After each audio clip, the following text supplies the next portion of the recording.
Our planet has spent 4.6 billion years building and destroying biological empires. Today, 8.1 billion of us dominate every continent, taking absolute control of the surface. To support a population that size, we have wrapped the globe in concrete, steel, and continuously running energy networks. It is a massive, intricate machine. But imagine if every single human suddenly vanished in a fraction of a second. The physical machinery of the world is left running at full speed, but the operators are completely gone. The immediate physics take over. Cars drift unguided into concrete barriers. Flight systems eventually disengage, sending planes dropping from the sky, and high-speed rail lines violently derail. The very moment we stop actively maintaining our built environment, Earth's natural systems begin ruthlessly dismantling our legacy. Within hours of our absence, the energy crisis begins. Automated fossil fuel power plants rapidly exhaust their immediate supply of raw materials, like coal and natural gas, and the massive combustion process simply starves. This map shows the domino effect across our global energy infrastructure. Without engineers to balance the loads, interconnected regional grids overload and systematically shut down, continent by continent. The danger is highest below ground. Subterranean transit networks, like the subways in New York or London, sit below the water table. They rely on a network of mechanical pumps to constantly divert groundwater. Once the grid fails, it takes exactly 36 hours for that rising water to completely overcome the inactive pumps and flood the tunnels to the ceiling. Above ground, safety mechanisms fare no better. At nuclear facilities, backup generators kick on to keep reactor cores cool, but they soon sputter and die as their diesel tanks run totally dry. Every piece of our infrastructure requires continuous human intervention. Without our protection, those technological barriers collapse entirely within days.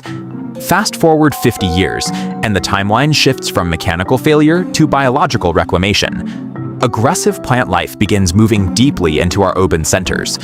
Plant root systems exert incredible hydraulic pressure. By pushing water forcefully through their cells, they can crack open solid asphalt and concrete foundations from below. Wind carries airborne seeds directly into these new microcracks. As they sprout, their expanding root structures multiply the destruction of paved surfaces exponentially. Look at the sheer volume of commercial material covering Times Square. Driven by aggressive vegetation, a dense forest canopy eventually consumes the entire square, burying the asphalt entirely. These recognizable spaces lose their original purpose. The remaining glass and steel skyscrapers now serve as high-altitude artificial structures for climbing vines and returning nesting birds. Stripped of active maintenance, modern cities are quickly reduced to rocky terrain and fertile soil for wild species to conquer. As we cross the 100 to 500 year mark, biology hands the destruction over to basic chemistry. This diagram shows the chemical degradation of our strongest building material. Exposed steel joints holding up high-rises react with oxygen and water, converting into brittle rust oxide. Over decades, these oxidized joints weaken under the pressure above them. Their overall load-bearing capacity drops to zero. The tallest monuments to human engineering inevitably yield to the relentless combination of chemical decay and gravity. They fall.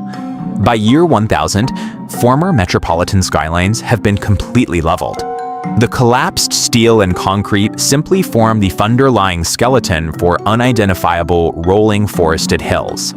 Humanity's exit leaves a massive evolutionary power vacuum at the very top of the food chain. Over the coming millennia, biological pressures will select for new cognitive and physical traits, allowing an unknown species to dominate this terrestrial environment. Earth's biological systems are perfectly self-correcting.